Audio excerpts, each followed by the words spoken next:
ये मतलब नहीं कि हमने एजुकेशन ठीक करनी है या हमने ये जो प्लेजराइज हुए चीजें वो हमने ठीक करनी है, या हमारे जो ओरिजिनल रिसर्च क्यों नहीं हो रही, या हमारे जो सीएसएस में इतने कम लोग कैसे पास हो रहे हैं। नहीं, उनको शौक है कि हम होली बैन करते हैं। हमारे जो यानी कि बेसिकली वो जो है ना, ये इदारा जो है ये कैसे गार्डियन बन गए सोशो कल्चरल इस्लामिक आइडियोलॉजी का, जहां पर पाकिस्तान जो है एक मेजॉरिटी मुसलमान मुल्क है, यहाँ पर लोग नमाज पढ़ते हैं, रोजे रखते हैं, हज करते हैं। यहाँ पर एक सर्वे के मुताबिक तो 97% लोग ये कहते हैं कि वो 3 से 4 नमाजें भी पढ़ते हैं। तो आपको किस चीज से खतरा है? असल में आप इंक्लूसिविटी से डरते हैं। Let's remember the message of Purim and Holi. It's about the victory of good over evil and the universal language of love and friendship. से इस्लामी आइडेंटिटी पीछे रह जाएगी, इसलिए पाकिस्तान में होली को बैन कर दिया गया है। कलर फेस्टिवल तो बहुत छोटी बात है, हमारी यूनिवर्सिटी में, इंस्टीट्यूशन में और सोसाइटी में जो कुछ हो रहा है आप अकॉर्डिंग टू इस्लाम के अकॉर्डिंग टू हो रहा है, नहीं हो रहा। बहुत इससे भी वियर्ड और अजीबोगरीब सिनेरियो चीज़ें हो रही हैं। तो ये कहना कि इस चीज़ को कि हम इसलिए कर रहे हैं कि इसलिए इस्लाम को नुकसान हो रहा है या कोई ऐसा, तो ऐसा कोई मतलब नहीं है। ये बस अपने आप को सेटिस्फाई करना चाहते हैं कुछ लोग। हिंदू रिलीजन का एक वो है, अपना त्यौहार है और हम उसको मना रहे हैं, that is totally not acceptable. उससे बेहतर मैं यही समझता हूँ कि हम लोगों का यही होता कि यूनाइटेड पाकिस्तान रहता, कायदे आज़म को इसको डिवाइड करने की ज़रूरत है। टाइम कम है मेरे पास। सदर जो है जी उनके सदर जो है वो इफ्तार का डिनर कराएं तो वाह वाह। न्यूजीलैंड में वो उनकी जो है वो चली जाए मस्जिद के अंदर हिजाब कर ले तो हम उसको सेलिब्रेट करते हैं। मसला हमारे माइंड में, मुझे पता है किस लॉ के तहत आप ये सब कुछ बैन कर सकते हैं, कहां से आपको ये सही बात, ये आपका फोकस है हमारे से हमारी शक्ति आजादियां छीन लें। ये बिल्कुल रिग्रेसिव, ये गवर्नमेंट का भी माइंडसेट है और कोई इनको आइडियोलॉजिकल मसाइल नहीं है, इनको सोचना चाहिए इसके ऊपर। अल्लाह ना करे अब इस हरकत की वजह से अब फिर वो जो वहाँ पे जो मुसलमान हैं हमारे, अल्लाह ना करे अब उन पे कोई ना कोई नया पंगा खोल दें या अजानें बंद कर दें या फिर कोई इस तरह की हरकत करें, वो फिर कोई इस तरह की, फिर जब जैसे हमारी ईद आती है, अभी बकरा ईद आ रही है, बकरा ईद पे ले लें आप, अब गाय भैंस को हम ज़िबा करते हैं कुर्बानी के तौर पे, वो कहेंगे जी वो हमारी तो माता है। वो तो आप थोड़ा ना कह रहे हैं, ये आप वो बात मुझे बताएं हिंदुस्तान में जो नहीं हो रही। अच्छा नहीं, पाबंदी है, अजान पर पाबंदी है, नमाज पर पाबंदी है। मैं आपको हिंदुस्तान ने अपना खित्ता इतना बड़ा जिस्म काट के हमें पाकिस्तान बनाने के लिए 4 सूबे दिए। हिंदुस्तान हमारी माँ है, ठीक है, ये बहुत बड़ी हम उसकी औलाद हैं।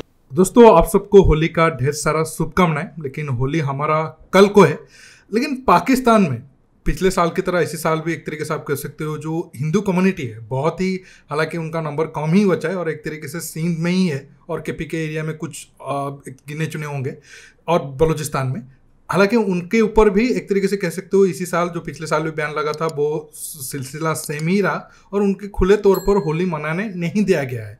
इस बात को लेकर जो भी पाकिस्तान मीडिया में डिस्कशन हो रहा है आप एंजॉय करिए। हालांकि भारत के अलावा बाकी अलग कंट्री यूरोप से लेकर अमेरिका, इजराइल, दुनिया भर में होली को धूमधाम से मनाया गया है, लेकिन कुछ ऐसे देश हैं जिनको कुछ त्योहारों से उनके धर्म खतरे में आ जाता है। आप दोस्तों आखिर तक ये वीडियो को एंजॉय करिए, मैं मिलूंगा वीडियो के आखिर में और आप सबसे रिक्वेस्ट है ये वीडियो को ज़्यादा से ज़्यादा लाइक शेयर करना बिल्कुल मत भूलिएगा।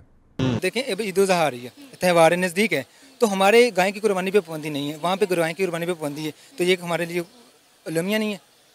हाँ और बताएं, और मोस्टली जो आपने देखा होगा, आपने हिस्ट्री पढ़ी होगी, हमारी काफ़ी सारी मस्जिदें हैं जो उन्होंने डिस्ट्रॉय की हुई हैं। अगर मैं यहाँ पे रंग लेके आऊँ, मैं आपके जिस्म पे रंग लगाऊँ तो आपको कैसा लगेगा? जस्ट आपके सामने एग्जांपल है, आपको कैसा लगेगा? देखिए अगर तो मेरे फ्रेंड्स मुझे कलर्स लगाएंगे तो डेफिनेटली मुझे बुरा नहीं लगेगा, अगर मेरी फैमिली मुझे लगाएगी तो मुझे बुरा नहीं लगेगा, लेकिन अगर एक अजनबी आके मुझे हाथ लगाएगा या रंग लगाएगा तो डेफिनेटली मैं कंफर्टेबल फील नहीं करूंगी ना। आपके रिगार्डिंग आपके जो फ्रेंड्स हैं वो आपके साथ कुछ भी कर सकते हैं।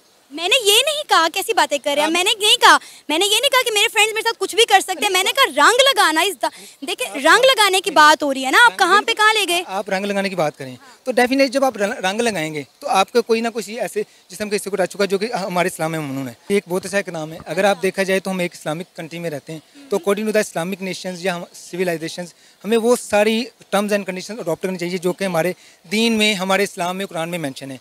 अगर कोई गैर मुस्लिम इसको अपनाना चाहता है तो डेफिनेटली हम उसको पाकिस्तानी होने के नाते या इस्लामिक होने के नाते रोकते हैं अपने लोगों के लिए, तो ये एक बेहतर इक़दाम है। तो आप ये जो होली वाली बात कर रहे हैं तो उसमें देखा जाए कि ये उनका एक त्यौहार है, ये उनका एक फेस्टिवल है, वो अपनी आज़ादी से जैसे चाहे मनाए। हम अपने फेस्टिवल्स को मनाते हैं, हमारी जैसे ईद उल अज़हा होगी, ईद उल फितर होगी, इस तरह उनका भी कोई ये त्यौहार है तो उनको मनाने का पूरा हक है।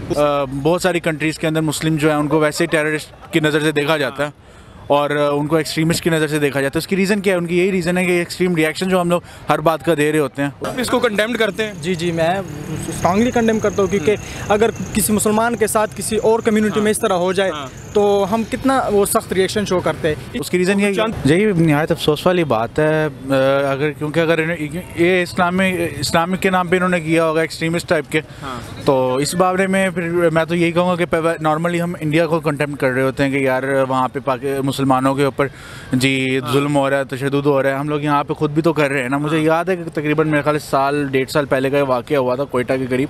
वहाँ पे एक हिंदू आदमी को जला दिया गया था लिटरली ना, कि उसने जी इस बात पे कि तौहीन रसूल उसने किया। सहाबा की जो उनका दौर था वो उठा के देख लें, उसमें यही चीज़ थी कि हिंदू भी थे, काफिर वगैरह जो थे वहाँ पे, वो अपने मज़हब को प्रैक्टिस कर रहे थे, उनको कोई प्रॉब्लम वगैरह नहीं थी। और अगर आप ह्यूमन राइट्स की भी बात करें, सबका ये बेसिक राइट है कि वो अपनी आइडियोलॉजी के ऊपर काम कर सकता है। तो आप कौन हो उसके बारे में उसके कंटेम्प्ट करने वाले? इंडिया में मुसलमानों पे बड़ा जुल्म होता है। इंडिया में मुसलमान अपने फेस्टिवल नहीं बना सकते। इंडिया में पाकिस्तान मुसलमान जो है वो अपने ईद नहीं सही प्रॉपर से मना सकते। तो है इस तरह ना, ये हम इस बात को तो डिनाई नहीं कर सकते थे कि वहाँ ऐसा कुछ नहीं होता। पाकिस्तान में उसकी निस्बत बहुत कम है। अच्छा। हम ये नहीं कह सकते कि हम भी करते हैं तो वो भी कर रहे हैं। वहाँ पे होता है ये, और पाकिस्तान में उसकी निस्बत ये बहुत। अगर वहाँ पे भी होता है वो भी गलत है, अगर यहाँ पे होता है तो ये भी गलत है। माँ से कोई लड़ाई करता है? ये पता है कर सकता लड़ाई? नहीं कर सकता। माँ से कोई लड़ाई नहीं कर सकता। आज इंडिया खोले, हम दोबारा वापस चले जाएंगे। ओह माय गॉड, हम दोबारा वापस जाने के लिए तैयार हैं। अपने बुजुर्गों की कब्रों पे, वहाँ मज़ारों पे वहाँ रह लेंगे। वहाँ सुकून है, मुसलमान वहाँ सुकून से है। यहाँ बेसुकून है, यहाँ तो नींद नहीं आती। लोग तो बच्चों को मार के खुदकशी करके मर जा रहे हैं। हमारे जब तक इंडिया से रिलेशन अच्छे नहीं होंगे, पाकिस्तान नहीं तरक्की कर सकता। पाकिस्तान तरक्की करता है, पीछे इंडिया जो है वो कैंची लेके पीछे लगा हुआ होता है, दहशतगर्द दहशतगर्द दहशतगर्द। यहाँ पे हमारे एक ही नारा लगता है कि हिंदुस्तान के अंदर मुसलमानों पर जुल्म होगा। तो जुल्म हो रहा है? कोई जुल्म नहीं हो रहा, झूठ बोलते हैं सब। मेरे सगे मामू हैं, वो गरीब हैं, वहाँ मेरठ के अंदर मेरठ सिटी के अंदर वो गरीब हैं। हम जब जाते थे उनके घर तो बगैर छत के हम वहाँ रहते थे।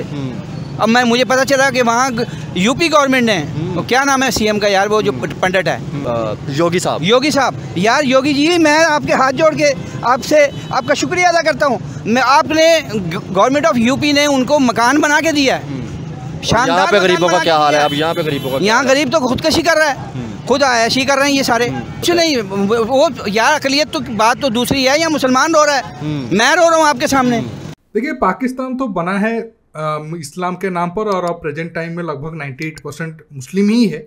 फिर भी उनको एक तरीके से डर रहता है कि कुछ ना कुछ इंसिडेंट के कारण उनका धर्म खतरे में आ जाता है।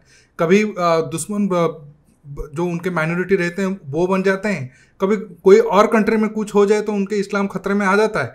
हमेशा वो एक तरीके से आप कह सकते हो इसी माइंडसेट पर रहते हैं कि नहीं, ये बात हो गया तो हमारा धर्म खतरे में आ गया। ये इसी वजह से हुआ है क्योंकि धर्म को एक तरीके से खुली छूट के कारण जो पाकिस्तान में मौलवी है वो एक तरीके से गैंग बना कर रखे हैं, या फिर उनका एक तरीके से बिजनेस चलता है। और पाकिस्तान में 8-10 बड़े बड़े मौलवी है, और छोटे छोटे शहर पर और छोटे छोटे मतलब कई नंबर पर मौलवी होंगे। तो एक तरीके से वो बिजनेस बना कर रखे हैं, लोगों का माइंड ब्रेन वॉश करके रखें, और पाकिस्तान आर्मी को इससे फ़ायदा होता है। लोग धर्म के नाम पर अंधे बन कर रहते हैं, कोई बड़ा सवाल उनके ऊपर उठाता नहीं है। और ये लोग जो ऊपर बैठे हैं मौलवी, तो वो ये जो नीचे आवाम है उनको बेवकूफ़ बनाकर उनका धंधा भी ठीक ठाक चलता है, और वो बाहर जाकर एंजॉय करते हैं। लेकिन लोग जो है वो पाकिस्तान के अंदर ही बेवकूफ़ बनकर रहते हैं, या फिर एक तरीके से आप कह सकते हो अंधभक्त मौलवियों का बनकर रहते हैं। और इसी से आप देख सकते हो आज उनका हालत क्या हुआ है, और आगे आने वाले टाइम में पाकिस्तान कहाँ जा रहा है।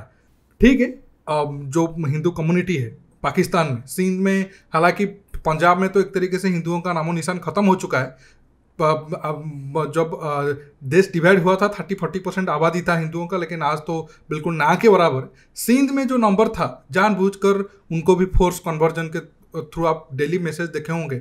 लड़कियों तो छोड़ दीजिए, लड़के भी सेफ नहीं हैं ये जिहादियों के हाथ, और उनके साथ क्या क्या होता है। हालांकि उसी चीज़ का कर्म का फल भी पाकिस्तान भुगत रहा है, फिर भी ये लोग सुधरने का नाम नहीं ले रहे हैं। और आगे आने वाले टाइम में ये जो कर्म किए हैं पिछले कई सालों से, तो ये भुगतेंगे ही। दोस्तों, आज इस पर ज़्यादा बातचीत नहीं करते हैं। आप इस टॉपिक पर जो भी राय रखना चाहते हो नीचे कमेंट बॉक्स में कमेंट करके बताइए, और ये वीडियो को लाइक शेयर करने के साथ साथ आप मेरे चैनल को सब्सक्राइब करिए, और सब्सक्राइब बटन के पास जो बेल आइकन है उसे प्रेस करना बिल्कुल मत भूलिए। दोस्तों रुकता हूँ, बहुत जल्द और एक न्यू टॉपिक के साथ मिलूंगा। नमस्कार, जय हिंद।